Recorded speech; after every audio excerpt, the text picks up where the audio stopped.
Good evening. Welcome to the beginning of our 50th anniversary celebration here at Resurrection Lutheran Church.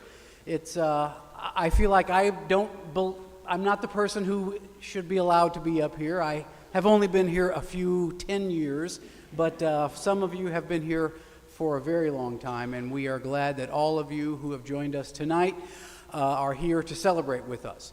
So what you're going to hear tonight is a mix of music and some brand new music that we have commissioned just for this occasion. And I would like to say that for all of the important things that music does in the life of a church, the most important thing is that music is the song of the church. And for people like me, musicians who are brought in to do that work, the most important part is actually you. You are the song of the church.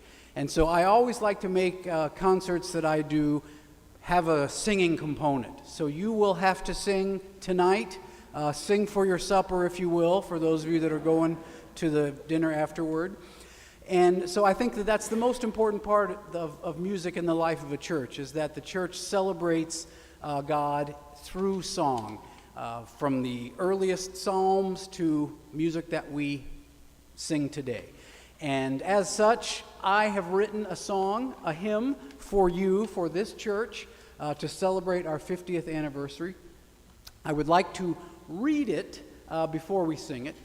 For those of you that know, I'm a little bit of a poetry nerd. I like to read poetry. I even have been known to write it, but I don't tell anybody because they'll think funny things about me if they know that I'm a poet. But I feel like the greatest resource that we have in front of us, besides the Holy Scripture, is this book of hymns that we have, all of which are poems that have been written and set to music. So I thought a great way to kick off our celebration would be to hear a new hymn written specifically for you from me, and to tell you a little bit about what I think about the last 10 years I've been around here seeing this congregation. So we're going to do that first, but the very first thing I'm going to do is read you the poem.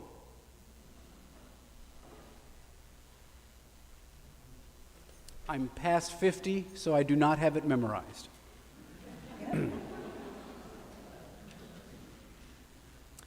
Here within these walls, a rustling, as the Spirit comes by grace. Here within these walls, a bustling. Gathered in this time and space, we, the church, strive toward your vision of a world where none will fall. Failing, still, we share commission, making known God's love for all. Here within these walls baptizing, young and old of rainbowed hue, see the water symbolizing new transcendent life in you. Promises and prayers are spoken by the ones who hold us dear, never perfect, often broken, still the family draws us near. Here within these walls, salvation at the table of the Lord. Taste the meat of incarnation and his sanguine presence poured. Now, as on that Thursday evening, Jesus is the bread we eat. We deny, betray, and leave him, gladly washing dirty feet. Here within these walls, division, factions form and cliques combine. Smell the incense of dissension, fractured body misaligned. Help us love as you intended, stranger, migrant, enemy. Make our welcome open-ended. Bind us all to set us free. Here, without these walls surrounding, shoo us off of cushioned pew. Touch our tongues, set spirits pounding for community made new. God of eons, God of heartbeats, sovereign Spirit, Savior true, stay with us along our journey to our final home in you. Those are just some of the thoughts I had since the last year or so when I realized we were going to celebrate this occasion. And I wrote a brand new tune, and I named it after you. If you look on the front page, on page 3, the bottom right corner, the tune is Resurrexit. I chose that because resurrection is already a tune name for about 7 different tunes. So I thought I'll put it in Latin, and that'll be fancy. So Resurrexit is Latin for he arose. I'm going to play the tune for you, and then you have to sing. There will be a test. We'll sing it for real tomorrow in worship. So this is your chance to practice.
When I first got to Resurrection, about 10, 11 years ago, I was already the second person after this next performer, but I was still hearing about him.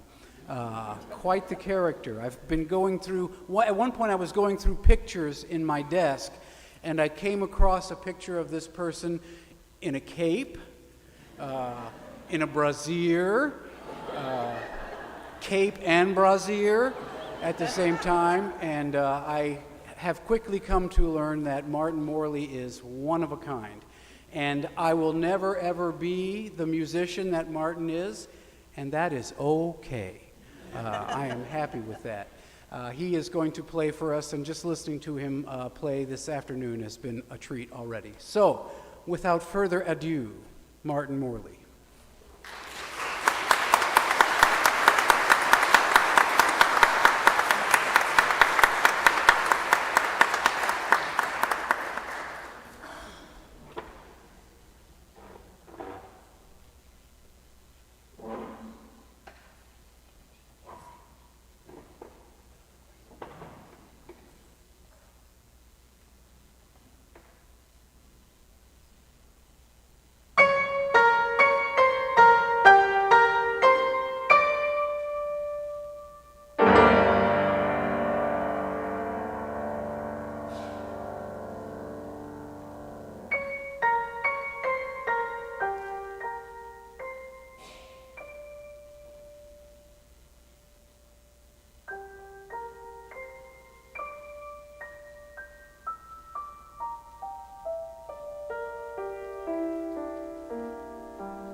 Good night, everybody. Luckily, you'll hear more from Martin in just a bit. One of the ways we wanted to celebrate this occasion is to have commissions, and commissions are when you hire a composer to write a piece just for you. And we did 3 of them. We have a commission for the handbells, a commission for the organ, and a commission for the choir. And so I talked to friends that I know and asked them if they would be available to do something like this. But the person that I chose for the handbell commission, I chose for a specific reason. We were rehearsing a piece by this composer maybe last year, and the choir really complained about him. So I thought, I'm going to hire that person to write a commission. Because we have that kind of relationship, they and I. They're Martin people. Yeah, Martin left a great legacy of handbell music here. By far, in a way, I never have to worry about picking anything too difficult for them. They are unbelievably talented. So this piece has kind of a funny backstory. I said, write us something joyful. And he said, okay. And there's no tune involved. It's just free composition.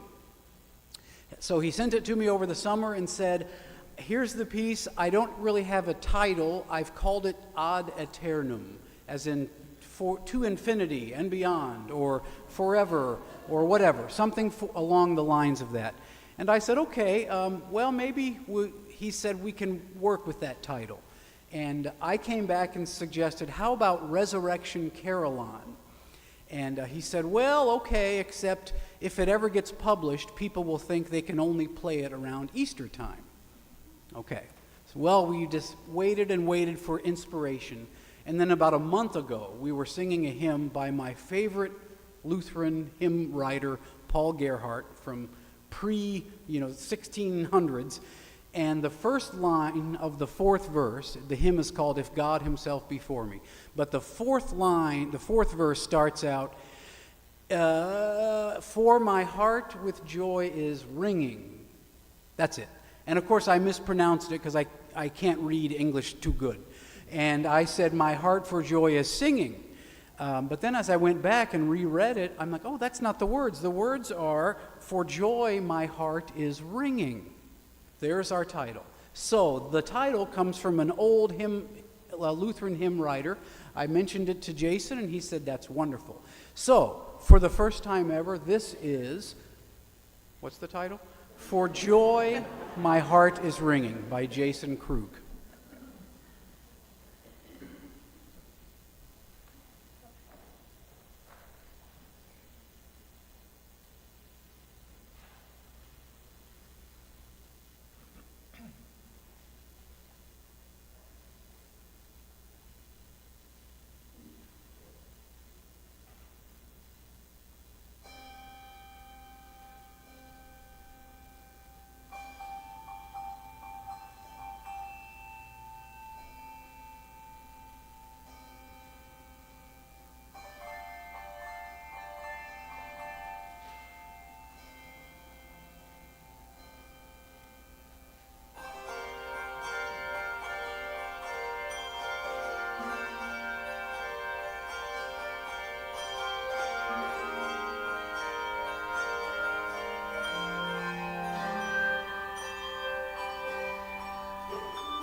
A little later, you'll hear our choral commission.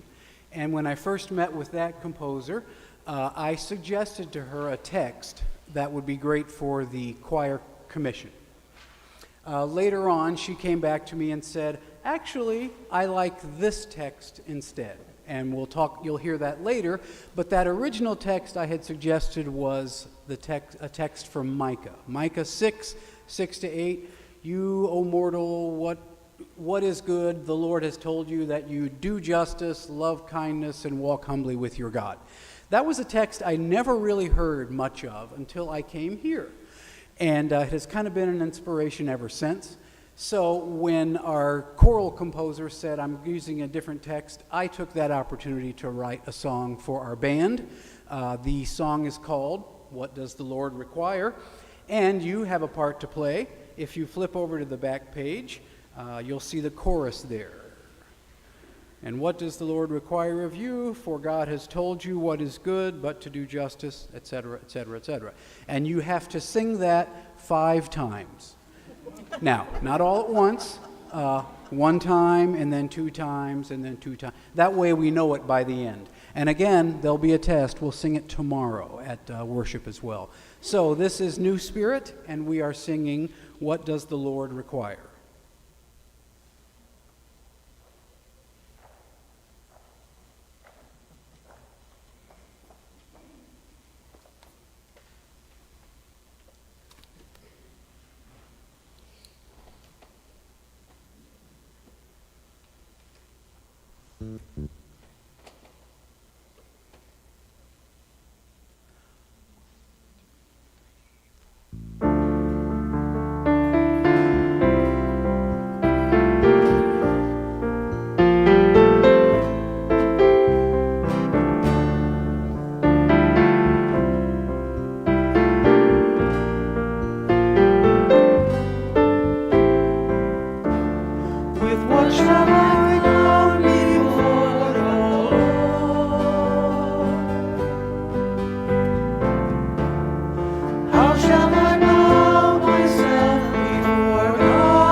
does the Lord require of you?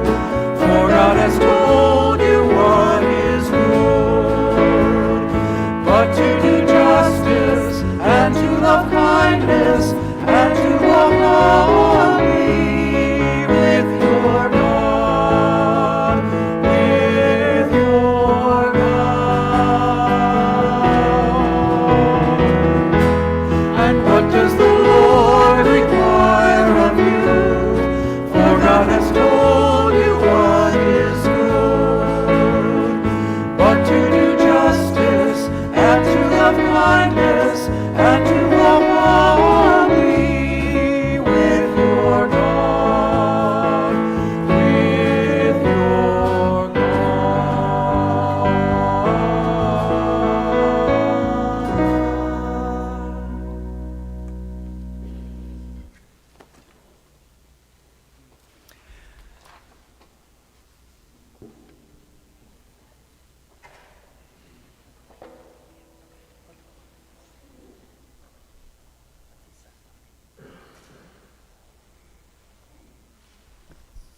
And now, more Martin.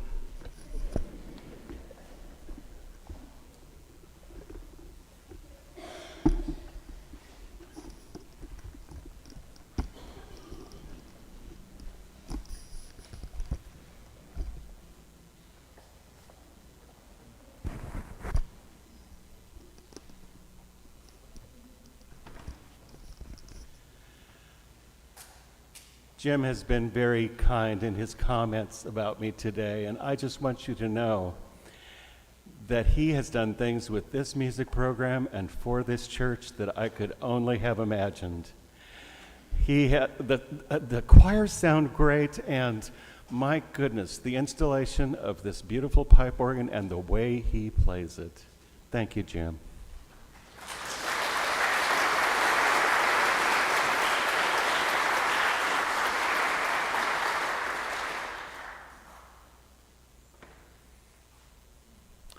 My friends, every once in a great while, a discovery is made which turns the musical world on its ear. Just such a discovery has just been made. A lost sheaf of musical manuscript papers has been discovered in the basement of a recently deceased spinster piano teacher, Miss Eula Faye Tugglebottom of Moose Jaw, Saskatchewan. This sheaf of musical manuscript papers shows beyond the shadow of a doubt that some of the greatest composers of Western civilization each wrote a variation on their favorite Christmas carol. And the real coincidence is they all had the same favorite Christmas carol. Work with me here, folks. And so I present to you this afternoon for the first and probably the only time, variations on a beloved carol of Christmas. I'll be announcing each variation for the benefit of those who are streaming today because they don't have a program in front of them. First, the theme.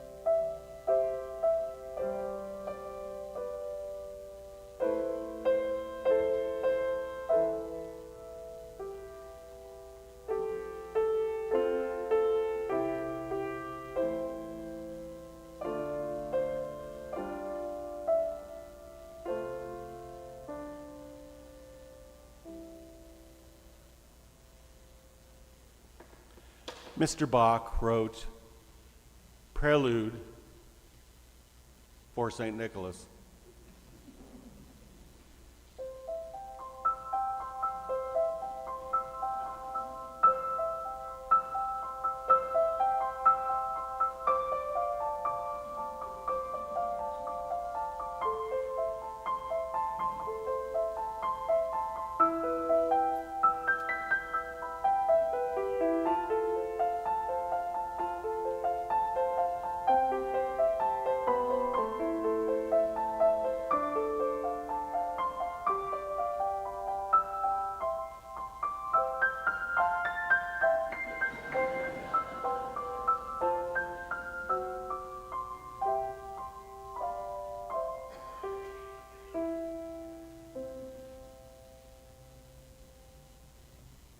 Mr. Handel wrote, "St. Nicholas is here. Hallelujah."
Mr. Mozart wrote, "Saintly Sonata of the Night."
Mr. Beethoven wrote, "The Jolly One cracks open a fifth by moonlight."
Mr. Tchaikovsky wrote, "Concerto for an Old Saint."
Mr. Strauss wrote, Also sprach St. Nicholas.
And finally, Mr. Joplin wrote the Old Saint Nick Rag.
I'd like to think those are all written down somewhere, but I know better.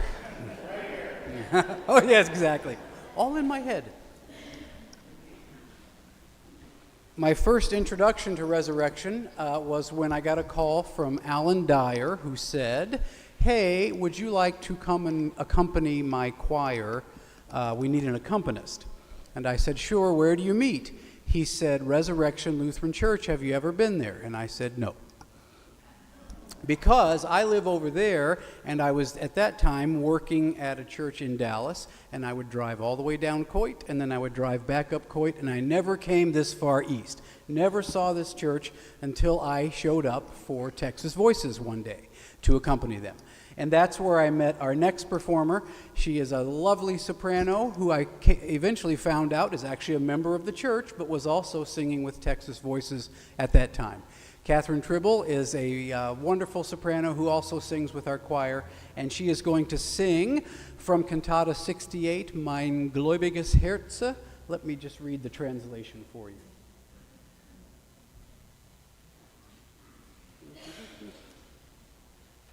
My faithful heart, rejoice, sing, be merry. Your Jesus is here.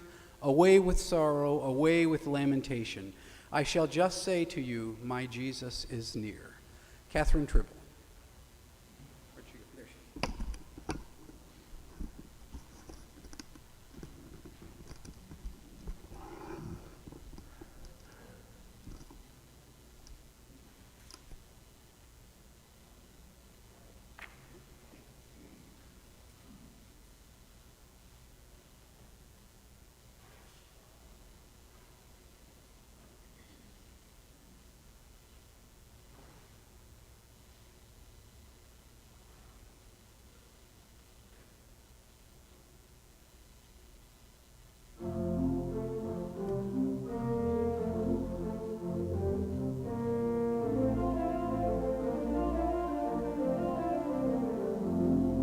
Mein gläubiges Herz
One of the many things that amazes me about Resurrection is that there is no shortage of piano players here. Obviously from Martin to Alan to Mary Lou. In fact, let's do this. If anybody is an accompanist that is here tonight, I'm going to rattle off as many names as I can, going all the way back to James Zinzendorfer, Bob Wurtzel. Then along came Carol Olson. Is Carol Olson here? Thought I saw her. Yes, Carol is here, right? Mary Lou Boardman is here. Yeah. And Kelly Rodriguez came in after Alan.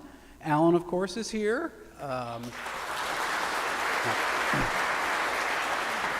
Lois Jablinski, who passed away a couple years ago, was here when I got here, and a wonderful accompanist as well. But yes, absolutely. When Mary Lou retired last year, I thought, well, that's it. The gravy train is over, and I'm going to have to start playing the piano for myself. But wouldn't you know it? Out of nowhere comes another gifted piano player who came over from Bethany Lutheran Church in Lake Highlands. And Ellen and David have been with the congregation now for about a year and a half. And boy, if she isn't just as good as the rest of them. So Ellen and I are going to play a little duet. Yeah.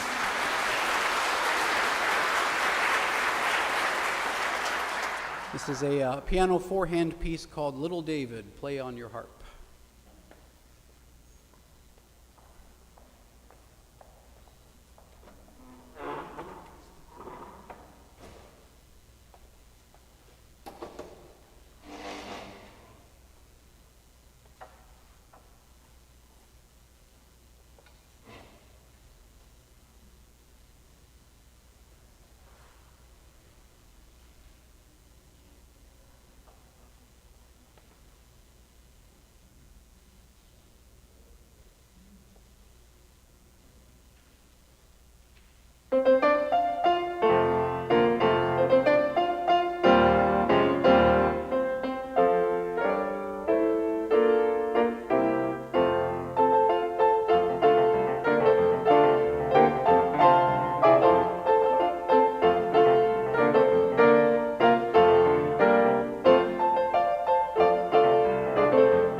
As the choir gathers, I'd like to tell you just a little bit about the next commission.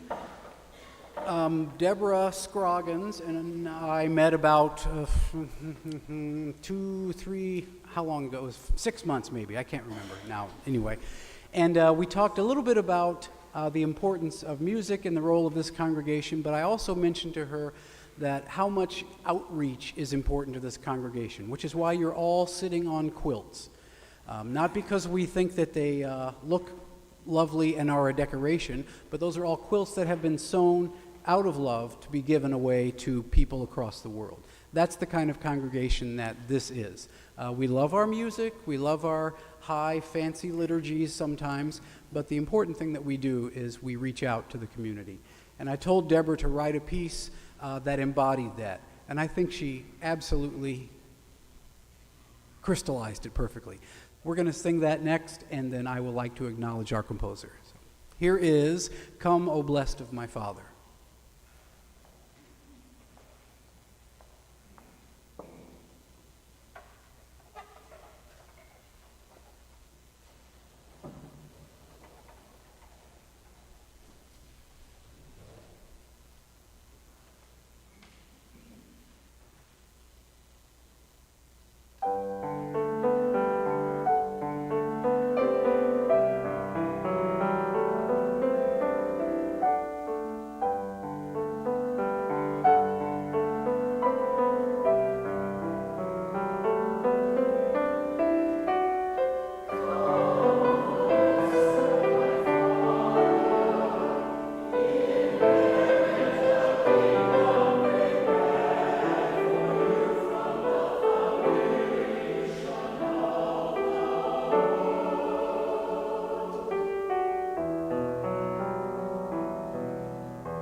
All right, grab a hymnal.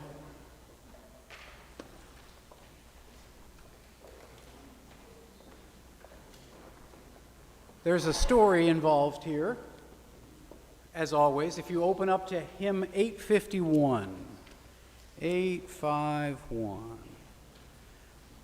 Back in the previous millennium, in the late 90s, I was serving a church in Frederick, Maryland called Evangelical Lutheran Church. Because they never put a first name on it when the charter was signed, it was just Evangelical Lutheran Church. And they thought, oh, that must be our name. So they were just called Evangelical Lutheran Church, of the Evangelical Lutheran Church in America. And that church is where I was before we came to Texas. And I'm always walking into huge shoes to fill. The musician who was there before I was a man named Wayne Wold, who, if you don't know that name, you've sung his hymn, Light one candle to watch for Messiah. We sing that every Advent.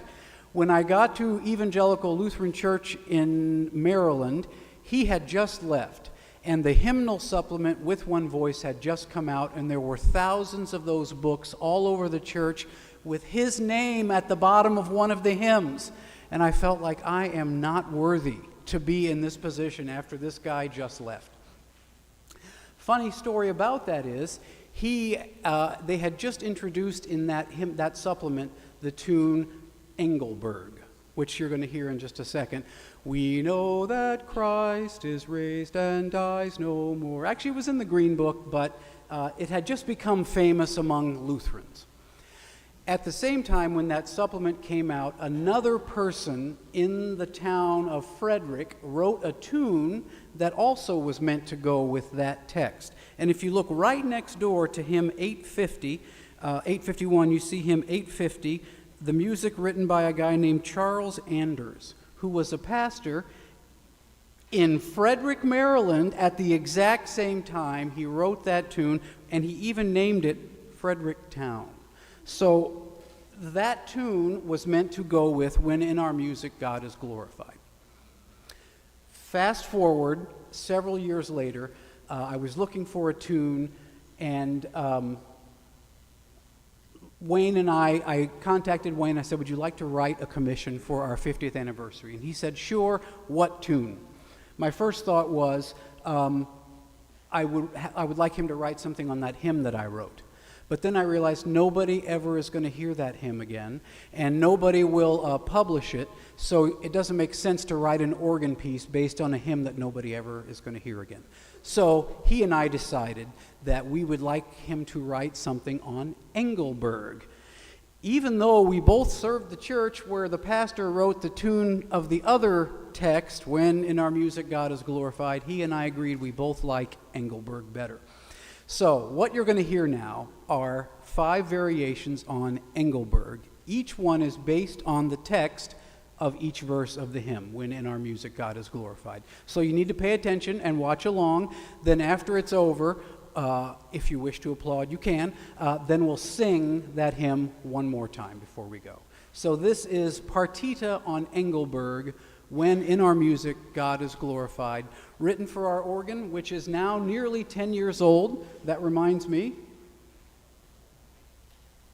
if you haven't already, please take one of these. We only have like 700 or 800 left. So please take 1 or 2, 7 or 8. We've had them for 10 years now, taking up space in my office.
Thank you all so much for coming tonight. And before you go, you got to sing. So let's stand and sing "When in Our Music God is Glorified."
Thank you.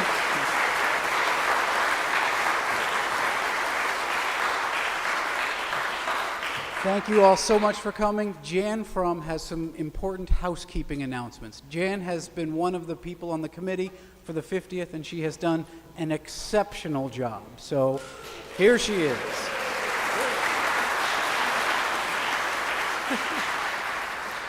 Thank y'all so much. I am so happy that you all came tonight. I cannot thank you enough for being here. I know the music department is so excited because we rarely get to play for this many people or sing for this many people. It's awesome. For those of you who have reservations for dinner, it's ready. Just go down the hall. We're going to form two lines, A through K on the left side, L through Z on the right side, and then go in and be seated in the Celebration Center. We'll have a blessing, and then we'll eat, and we'll go by table so we're not all going through the hall at the same time. So thank you again for coming. I encourage you to come back tomorrow and worship with us. Thank you so, so much.